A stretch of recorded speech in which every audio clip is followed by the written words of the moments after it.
Tripartite Committee Chair on Minimum Wage suggests reduction in cost of governance. Government, ASUU to meet as SSANU NASU plan protest Tuesday over unmet demands. Amaewhule-led Rivers Assembly faction asked Governor Fubara to represent 2024 budget. And DR Congo military court sentences 22 soldiers to death. Thank you for joining us. I am Felicity Ezewike. Our coverage tonight begins with labor matters.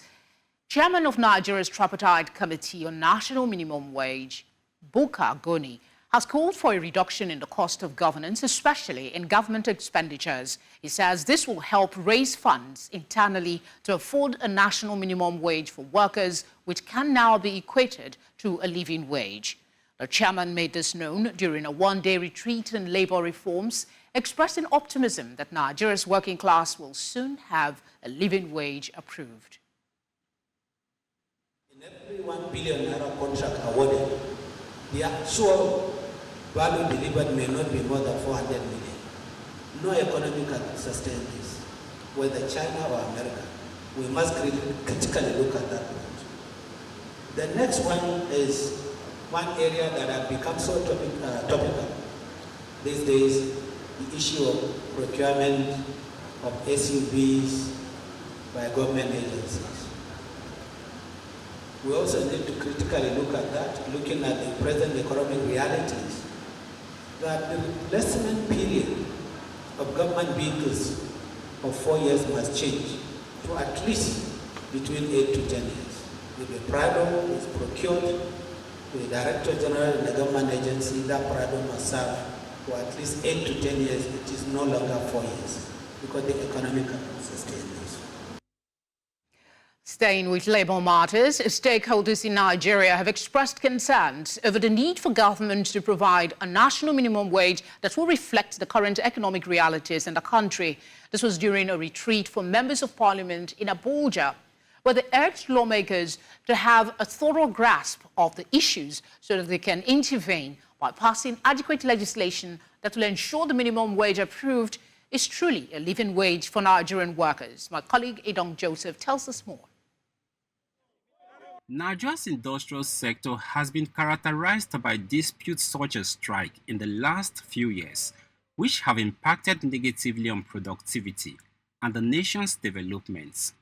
This situation has been compounded by recent economic downturn, which has affected workers' welfare and raised the standards of living.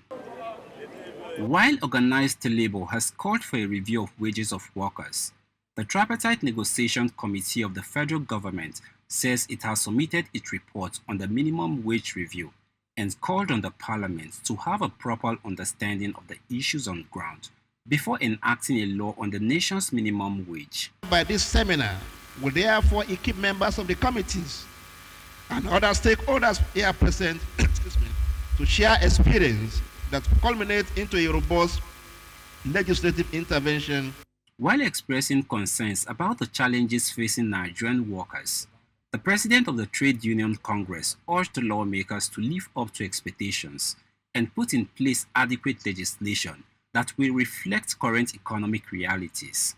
More than 30,000 naira to buy in 2019, you are going to need over 100,000 naira to buy it today, or even much more. The chairman of the Tripartite Committee on the National Minimum Wage shared some recommendations. Also, Nigeria's Minister of State for Labour urged lawmakers to enact legislation that will ensure that offenders of labour law are punished.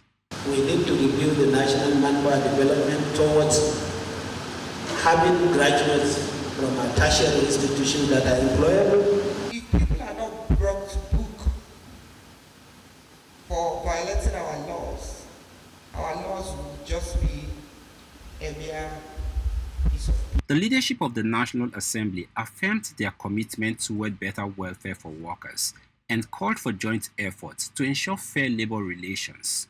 Let our great workers be rest assured that the National Assembly stands side by side with the Nigerian people. Stakeholders say they are confident that the outcome of the retreat will help boost effective labor legislation especially regarding the issue of a minimum wage. In Abuja for News Central, I am Idong Joseph. To education matters now, the Academic Staff Union of Universities said it will be meeting with the federal government on July 25, 2024 over its unmet demands. This comes as the Senior Staff Association of Nigerian Universities and the Non-Academic Staff Union of Educational and Associated Institutions declared on Sunday that they were set for a one-day protest on Tuesday on campuses over their withheld 4-month salaries.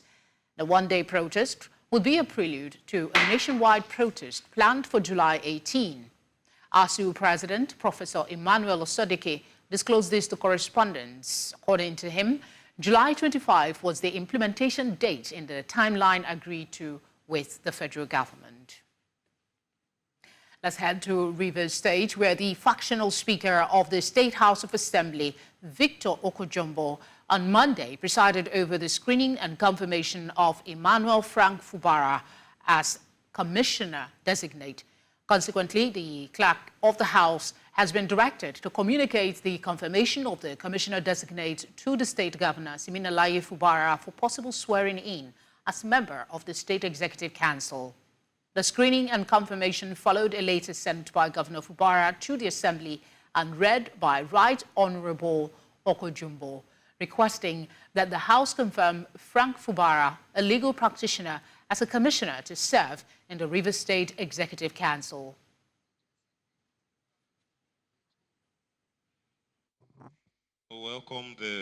I proceeded to Rivers State University of Science and Technology, now known as Rivers State University, and obtained my LLB certificate in 1996. Staying in Rivers State, the Amaewhule-led Rivers State House of Assembly has issued a 7-day ultimatum to Governor Siminalayi Fubara to represent the 2024 budget to the House. The ultimatum came after the first sitting of the Pro-Wike House on Monday. The other house, led by Victor Okojumbo, is also holding a parallel sitting. Fubara had earlier presented the budget to the House loyal to him when his current Chief of Staff, Edison Ihie, presided as the Speaker. Ihie and the other pro-Fubara lawmakers passed the budget estimates and the governor signed the bill into law. He stated that it is aimed at promoting economic development, inclusive growth, and addressing socio-economic inequality in the state. Let's also tell you that the Court of Appeal sitting in Port Harcourt has dismissed 2 appeals instituted by local government chairmen loyal to the Minister of the Federal Capital Territory, Nyesom Wike. The appeals were filed by Enyada Koki Jam and 6 others. They were challenging the decisions of the High Court regarding the elongation of their tenure. The court, while delivering its ruling on Monday, found the appeals to be without merit and consequently struck them out. Earlier, Honorable Samuel Nwanosike, factional chairman, Ikwere local government area, spoke to us on this development. When this crisis broke out in October, the day the governor was served impeachment notice, that same day, Edison Ihie was impeached as the leader of the 10th Assembly and suspended indefinitely alongside Okojumbo, Sokari Goodhead, and the man representing the governor of Popo Nkoro. They were suspended properly. They've not gone to court to challenge the suspension. And even at that, the Supreme Court has ruled clearly to say you must have 1/3 as a quorum for you to do any legislative business that will stand. Where did Edison Ihie get the 1/3 that elected him speaker when 27% out of 31 are on one side and him and 3 others are on another side? And that was why when we appeared before Mr. President, one of the conditions Mr. President listed out before the governor and all our leaders and we all in the villa was that you cannot take a budget of a state to 4 persons when you have 27 persons. And as far as we are concerned, we're just shocked that Nigerians are keeping quiet. And our governor, as he stands today, this 31st of June, has no capacity to spend Rivers State money because there is no budget.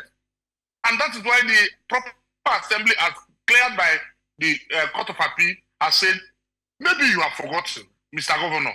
You are now spending Rivers money without appropriation because from 1st of July, he has no right to spend that money because there's no appropriation. That he should bring the budget before the proper assembly so that Rivers people can have a proper budget so that that budget can provide for the election you want to conduct, provide for payment of salary, provide for running the day-to-day activities in the state.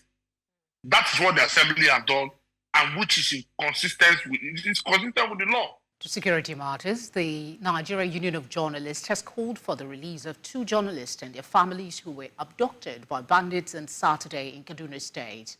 Abdul Ghaffar Alabelewe of The Nation and Abdurrahim Abdu of the Blueprint newspaper, together with their spouses and children, were kidnapped by bandits on Saturday night after they broke into the Dajonu community in Millennium City, Chinkum local government area of Kaduna State.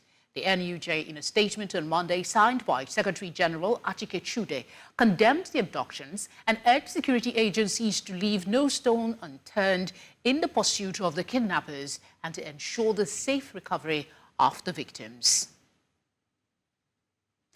Achike Chude, Secretary General, Nigerian Union of Journalists, now joins us on the news. Achike, thank you for joining us. It's a pleasure, always.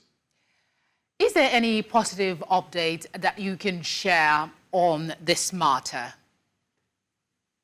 I know, unfortunately, it is early days yet. And, I think, when this kind of thing happens, investigations begin, and then the authorities or whoever is in charge of this begin to look for ways to establish a contact with the people that have committed this crime.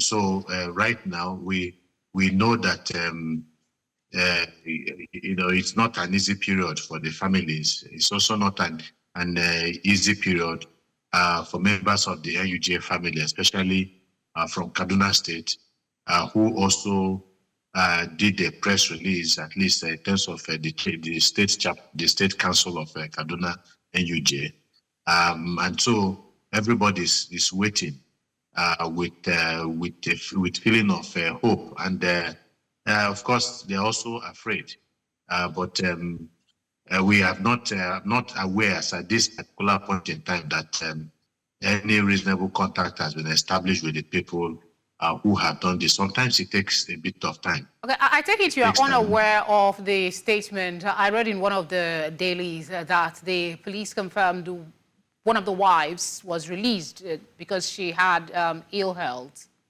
I don't know if you've heard of that. No, that had happened before now. So it's not news. It's not any new information. That's why I didn't talk about it, because that happened at the time that this, action took place by the kidnappers. Obviously, they had wanted to take the daughter of one of the journalists, and then, of course, the mother was begging and pleading that she has been ill for quite some time. That's the daughter. So reluctantly, they left her. And then they now try to take this other woman that you have talked about, one of the wives of the journalist. And then again, perhaps I think they were also convinced that the woman was not telling lies, that she was actually in a bad shape health-wise. And then so she was also allowed to go. Eventually, and so this is what we have now. Okay. But after the action took place, and they moved into the forest, from what the woman was saying, she was dropped in the forest, and then a Fulani Okada rider brought her back to the village. That's how she was able to narrate her own side of the story. And so everyone, they now moved the others into the forest, into the bush. Okay. And so this is, at least for now, this is what we know. While we're hoping and praying for the immediate release, it's no longer immediate because it's been 2 days, there are concerns that this is not the first incident of journalists being kidnapped this year alone. What worries you the most about this development, especially as families are now also being made victims? Yeah, well, again, the issue of violence and insecurity in this country is not just about the journalists. And so if from our press release, we are talking about the general state of insecurity in this country, which, is afflicting everybody, regardless of your profession, regardless of the position that you are in. We are all in danger, especially in places that are prone to insecurity, in parts of the north, northeast, northwest, southeast, even parts of the southwest. So one could say to a very large extent that no part of this country is actually secure from either kidnappers or some levels of violence, some more so than others. But the reality is that journalists have come increasingly under all manners of attacks, sometimes attacks by state actors or non-state actors in this instance. And we feel, I don't want to believe that there is a pattern. I don't want to believe that the journalists were actually singled out because they were journalists, if that by the bandits themselves. So if that is the case, then it is much more ominous. What we are seeing is much more, ominous.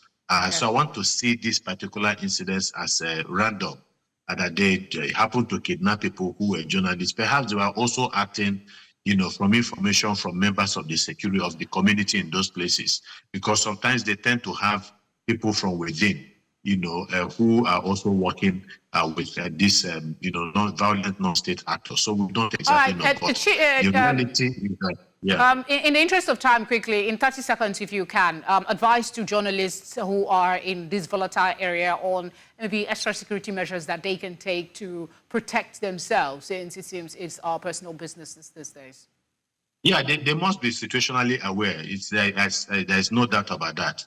And then again, I know that it is difficult to move homes, especially when you have built your own home in the outskirts. Outskirts are usually much more dangerous because the bandits tend to have easy access to houses within the outskirts of cities. And so if some of these journalists have the capacity to move into, the metropolis in some of these cities, I think it is much, much better, much more safer for a lot of them. All right. Thank you very much for speaking with us. We appreciate your time. It's been a pleasure. Thank you for having me. There will be more security-related stories in the course of this bulletin. But for now, coming up, El Rufai's suit against Kaduna Assembly has been adjourned until July 17. We will tell you more about this when we come back. Do stay with us.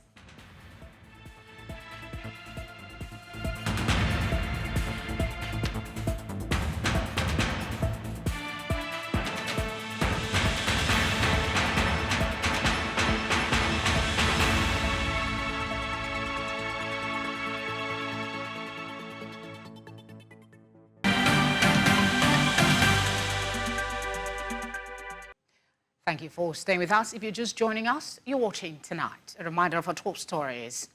Tripartite Committee Chair on Minimum Wage suggests reduction in cost of governance. Government ASUU to meet SSANU NASU plan protest Tuesday over unmet demands. Amaewhule-led Rivers Assembly faction asked Governor Fubara to represent 2024 budget. And DR Congo military court sentences 22 soldiers to death. Stakeholders in Nigeria's criminal justice sector have called for more improved collaboration to ensure the speedy dispensation of justice in the country. This was during a dialogue by the International Federation of Female Lawyers while meeting in Abuja, where they appraised the administration of criminal justice system in the country with a view to improving the process. Marvelous Obomanu tells us more. The administration of the Criminal Justice Act was signed into law in 2015 in a bid to revolutionize Nigeria's justice sector. The purpose of the act is to promote efficient management of criminal justice institutions, ensure the speedy dispensation of justice, protect the society from crime, and ensure the protection of the rights and interests of suspects, defendants, and victims. At this gathering of stakeholders who work around the criminal justice sector, the slow dispensation of justice was reviewed with the aim to speed up justice dispensation. They said law enforcement agencies and the judiciary needs to work together to ensure the speedy dispensation of justice. Some of them gave insights on their efforts so far. Before a case is charged to court in River State Command now, It's a gradual process. It's not fully effective because of some rural areas, but within the metropolis, you can't just take any case to court anyhow. We have about, for now, 6 lawyers, 3 from the police and 3 from the Ministry of Justice. We look at the case files, evidence-based investigation. Usually in biostat criminal matters, if there are adjournments, it's mostly twice. I mean, when I say twice, it has to be once in 2 weeks for every criminal matter. You don't take adjournment for 1 month. The highest a court will give to you in high court is 14 days. That way it helps to expedite the criminal matters.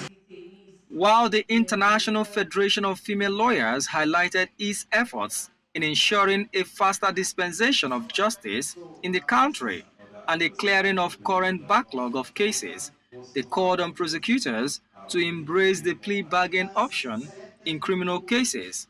The project intervention has significantly improved the level of collaboration amongst criminal justice actors, thereby enhancing the efficiency and effectiveness of the criminal justice system in the project focal state, with about 96% improvement in faster justice delivery. This issue of restitution and the restorative justice in our criminal justice system have actually begun to encourage many people, especially victims of crime, to come forward, sponsor prosecution, and at the end of the day, they get something back. So it is important to look at this plea bargain because it is an important thing that can help us secure conviction and all.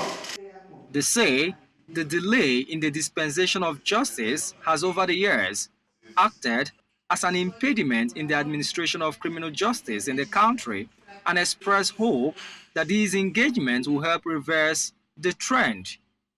In Abuja for News Central, Marvelous Obomman.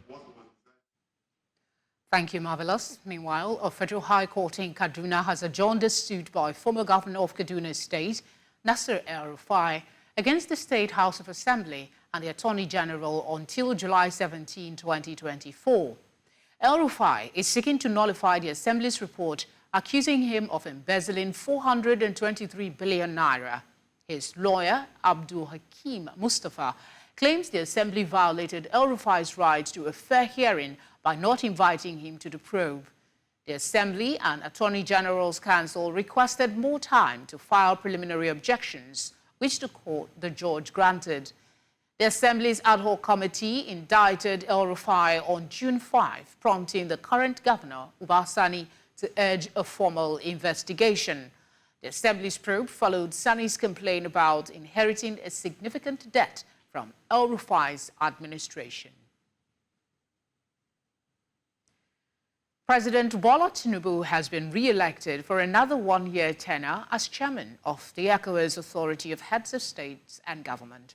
Tinubu, whose first tenure is to elapse on July 9, 2024, was elected by a unanimous decision of fellow heads of government at the 65th Ordinary Session of the Authority held at the State House, Abuja, on Sunday. However, the president's re-election has drawn mixed reactions among analysts, especially concerning how Nigeria should benefit from his position and how the region has fared so far. News Central's Benedict Kede has more. After heading the region for one straight year, fellow heads of governments have unanimously given their vote of confidence and decided that Nigeria's President Bola Ahmed Tinubu should have another go. While certain analysts believe Tinubu's first term as chairman of ECOWAS was rocked by certain challenges, others believe he did quite well and certainly deserves a second shot. ECOWAS under President Tinubu has made noticeable impact in different sections, different sectors, in economic integration, even in terms of security and democratic governance. The short answer is that the first term started badly. It started badly because there were circumstances that were not favorable to a new president, the coup going on and the rebellion and the protest. our president started by managing it badly because the management of the situation displayed a lack of understanding of diplomatic tact. There also have been talks about what benefits Nigeria gained while Tinubu occupied this role for 1 year and how his second year can impact the country positively. Nigeria has a lot to gain, from his second term.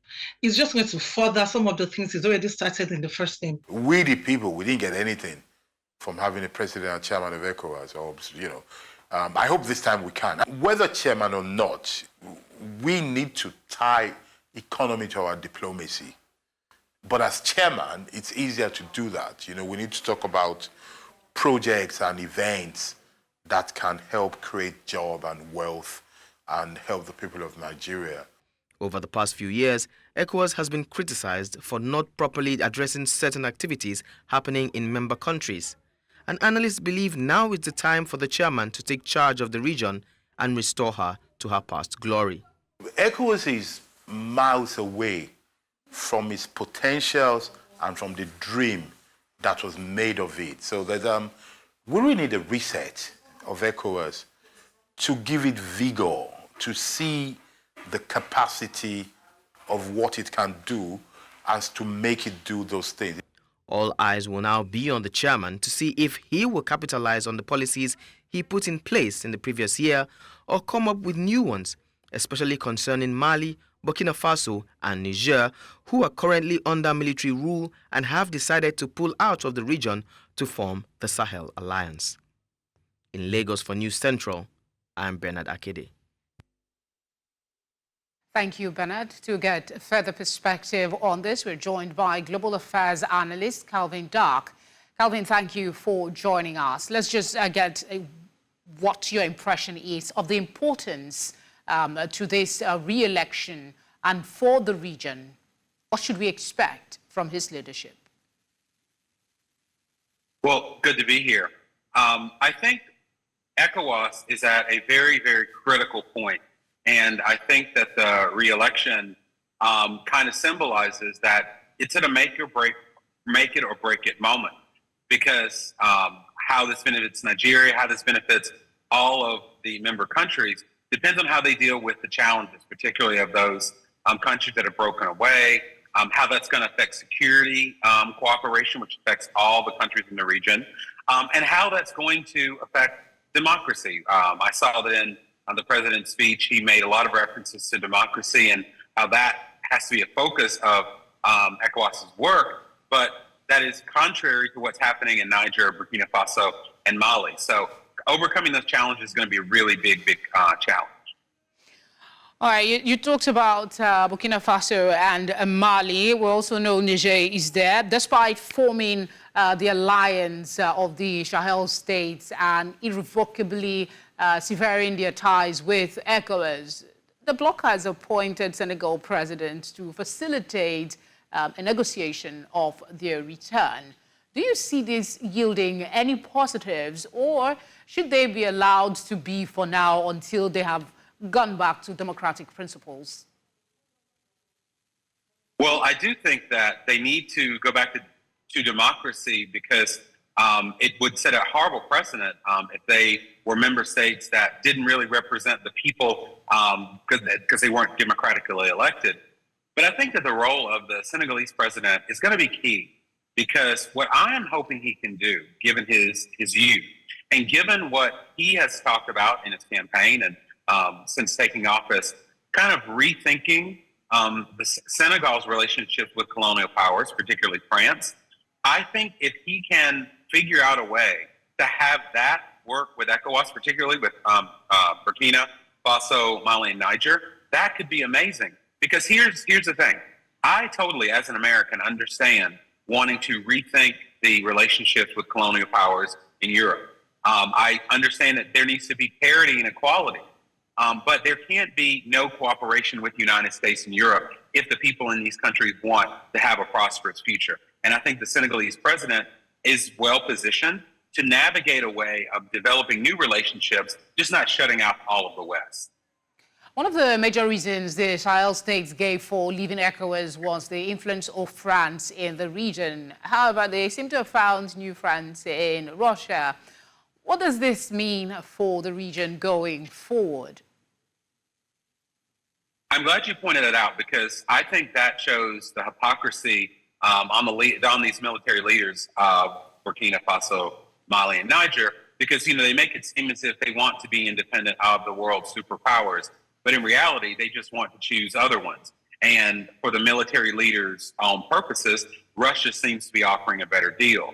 But I think that the people in these countries need to think about, as we look at the future of the world, do they want to align their future with Russia?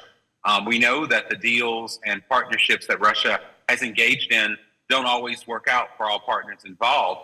And they also know that stronger ties with Russia will make ties with Europe and the United States even more difficult. So I hope that is something that the people in these countries realize as the military leaders develop stronger relationships.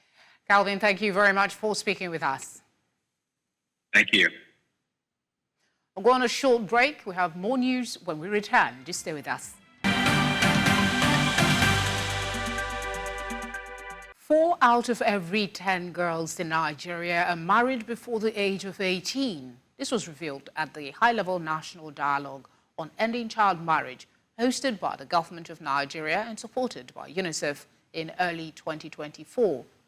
The practice of child marriage remains widespread in Nigeria, despite government trying to curb the harmful custom. News Centre's Niyi Omoni explored the challenges that must still be addressed, also the danger and driving factors enabling its prevalence in the country. Woman that is married, she's of age. The issue gained national attention in 2013 when then Senator Ahmed Sani Yerima married a 13-year-old Egyptian girl. Any Muslim who marries a girl of 9 years and above is following the teachings and practice of Prophet Muhammad Sallallahu Alaihi Wasallam. If there is anybody who will tell me that what you did contradict Islam, I will say I will submit and I will do whatever they ask me to do. The marriage sparked controversy and outrage, but also highlighted the contradictions in Nigeria's legal framework around child marriage. Is a means of enslaving a young girl that has potentials to excel in life. Anybody in their sanity would ban or stop child marriage.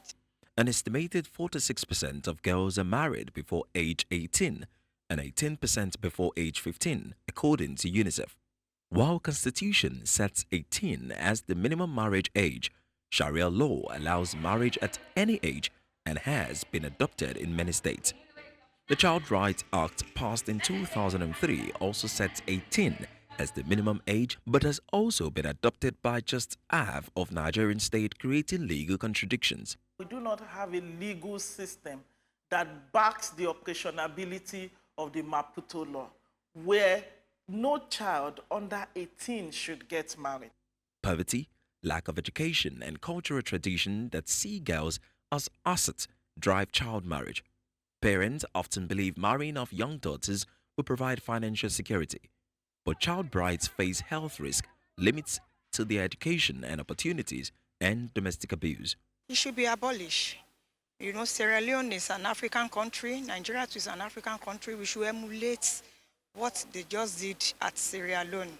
It's criminal, you know, to coerce a girl who is less than 18 years of age. It's criminal, and by definition, a child in the African Union is a child who is less than 18 years of age. The Nigerian government is pledged to end child marriage by 2030, but implementation and enforcement of existing laws remains a challenge.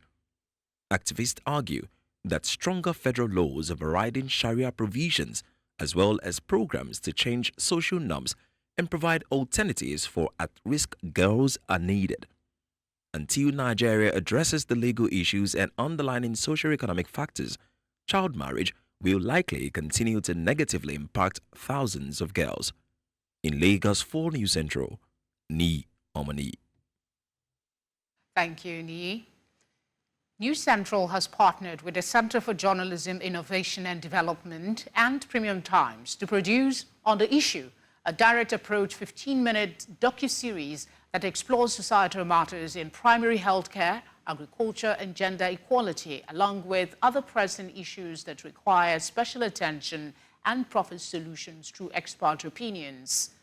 Each episode will focus on a specific topic, providing in-depth analysis, data, community feedback, and discussion with professional insights through special interviews to offer a comprehensive understanding and give various perspectives. The series will air twice every month from June to October on News Central, on DSTV Channel 422, Star Times Channel 274, on Sundays at 1 p.m. with a repeat broadcast on Wednesday by 4 p.m. This can also be watched live on News Central's social media platforms.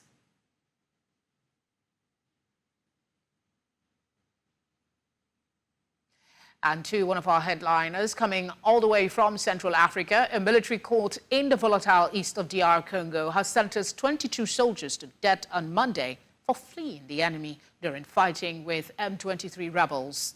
16 soldiers were handed death sentences in one case in North Kivu province, and 6 others in a separate case coming just days after 25 soldiers received a similar judgment. The latest sentences come as M23 rebels, which Kinshasa accuses Rwanda of backing, last week seized new terrain on the northern front of the conflict that has been ongoing for 2.5 years in the North Kivu province. In a separate case examined and judged on Monday in North Kivu, 6 of the 7 defendants were sentenced to death and 1 person was acquitted.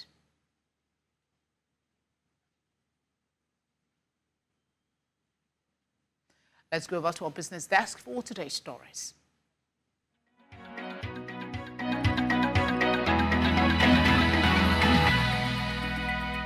Business news in association with Money Master PSB, the easy way to master your money. Welcome. In business news, Nigeria has recorded the highest private equity deals in Africa in the first quarter of 2024, overtaking smaller countries that used to receive the highest deals. According to a new report by Dealmakers Africa, a South African-based firm that tracks mergers and acquisitions and corporate finance activity across the continent, the value of M&A in Africa's most populous nation was estimated to be $2.6 billion. It said out of the top 10 deals announced in Q1, the largest was the disposal by Shell of its onshore oil and gas subsidiary to Renaissance Africa Energy for $2.4 billion. East Africa recorded a close second in aggregate of $44 million, with Kenya being the most active of the East African countries, recording 19 deals out of the 28 for the region. Still in West Africa, Ghana has cleared a key hurdle to restructure its international bonds, as its official creditors confirmed the proposed debt rework was not overly favorable to bondholders. Ghana's finance ministry said in a statement on Monday it has received a formal confirmation from its official creditor committee, OCC, that the agreement in principle reached with representatives of Eurobond holders is consistent with the comparability of treatment principle. Comparability of treatment is a principle from the Paris Club of Wealthy Creditor Nations aimed at ensuring its members do not give outsized concessions compared to private lenders or others outside the group.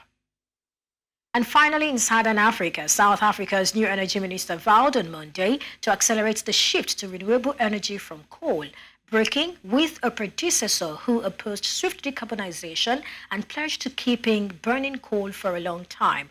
Osiento Ramaphosa, who now runs the newly created Energy and Electricity Ministry, was addressing journalists as Africa's most industrial nation celebrated more than 100 days with no power cuts, a record over years of crippling blackouts. Owing to its reliance on coal-fired power stations run by state provider Eskom, South Africa is among the world's top 15 greenhouse gas emitters, pushing out more than Britain, Turkey, or France, and has the highest carbon intensity among the group of 20 largest economies, according to watchdog Climate Transparency. That's our offering on business news at this time. Thank you for watching. I am Perpetua Fasamipita. The news continues shortly. Bye for now.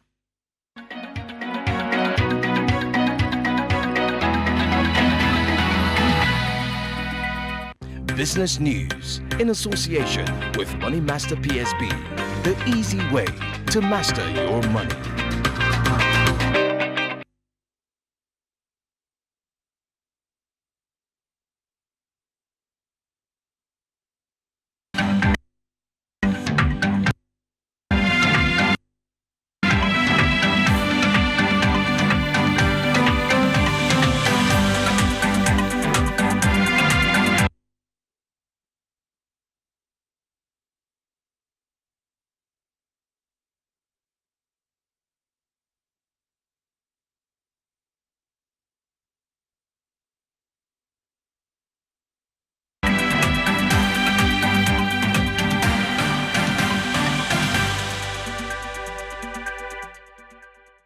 Sports update is next.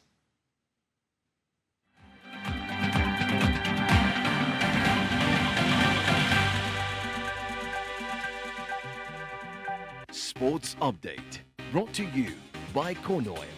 Corn Oil, we go the extra mile.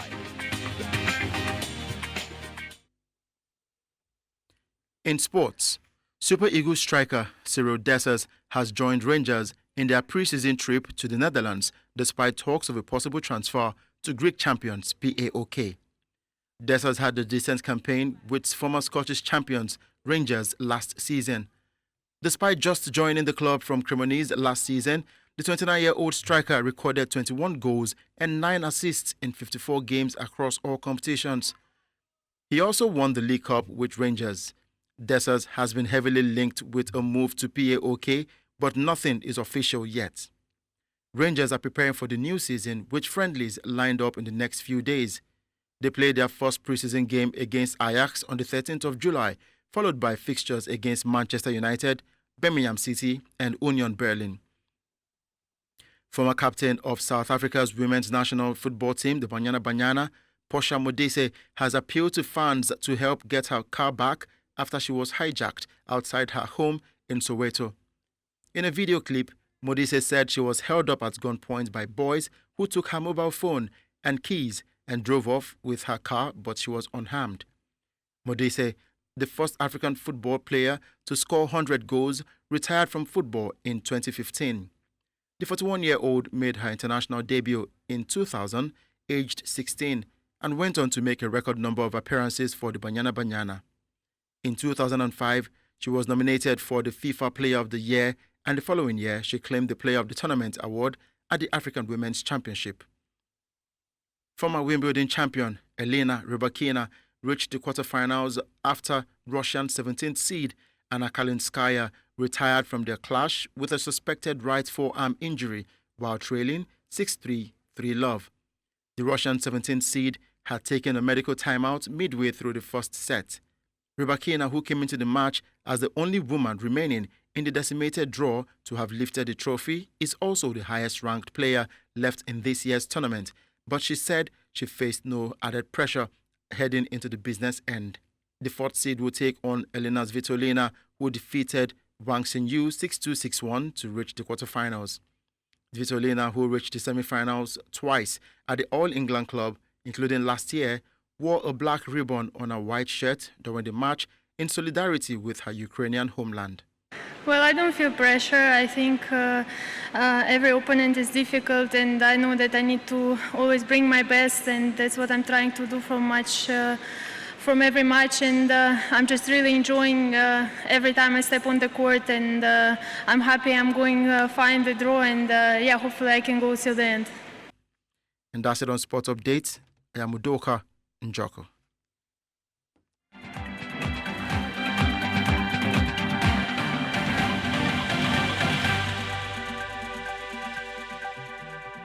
Sports Update brought to you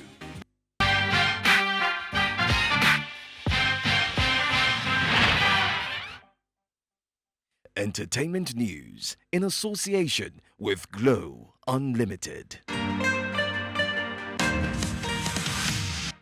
And now in entertainment tonight, Nigerian superstar and rave of the moment Rema has officially announced the release of his sophomore album, He Is, which is set to drop this Friday, July the 11th. The anticipation for the album has been building, especially following the release of two singles, He He He He and Bidding Boys featuring Shally Poppy. He He He, a brief yet impactful track running just 1 minute, 53 seconds, was released today and has already made waves, peaking at number 23 on the YouTube music trend charts. The single showcases Rema's collaboration with top-notch producers like Producer X, Q Beats, Deets, and Climber Boy, highlighting his production prowess and artistic vision. With the album released just around the corner, fans eagerly await the official track list, which is expected to feature He He He He and Bidding Boys among other highly anticipated tracks. Given Rema's recent success, creative collaborations, and his new dark and rock-infused branding, He Is said to be a significant milestone in his burgeoning career. On the international scene, American rapper Nicki Minaj cancelled her scheduled performance at the Saga Festival in Romania on Sunday night, July the 7th, citing security concerns related to a protest reportedly planned in Bucharest today, Monday, July 8th. The decision was announced by Minaj via Twitter just hours before she was set to perform.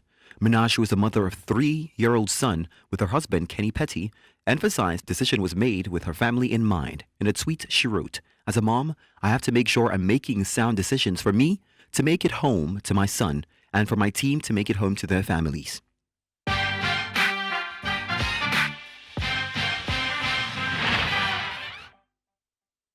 Entertainment news in association with Glow Unlimited.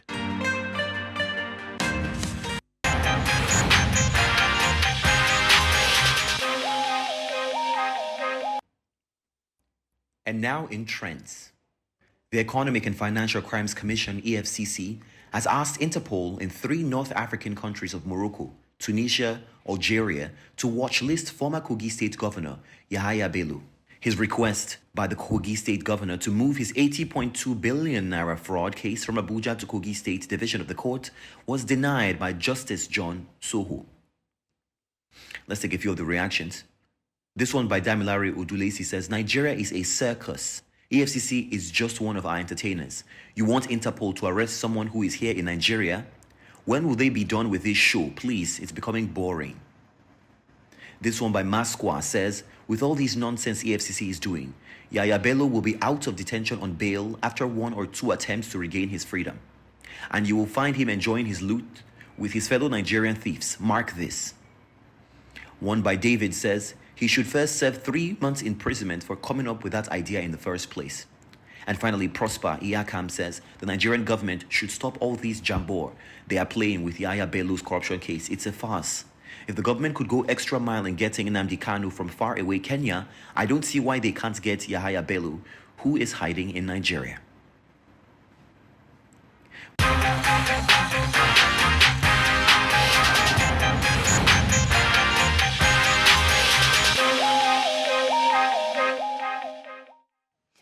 And that's all tonight. But before we go, let's take another look at some of the major stories. Tripartite Committee Chair on Minimum Wage suggests reduction in cost of governance. Government, ASUU, to meet at SSANU and NASU planned protest Tuesday over unmet demands. Amaewhule-led Rivers Assembly faction asked Governor Fubara to represent 2024 budget. And DR Congo military court has sentenced 22 soldiers to death. Please send your eyewitness report to the number showing now on your screen. You can follow us on socials, that's at News Central TV. You can watch live on DSTV channel 422, Star Times channel 274, Apple TV and on YouTube. Thank you for watching. Have a good night.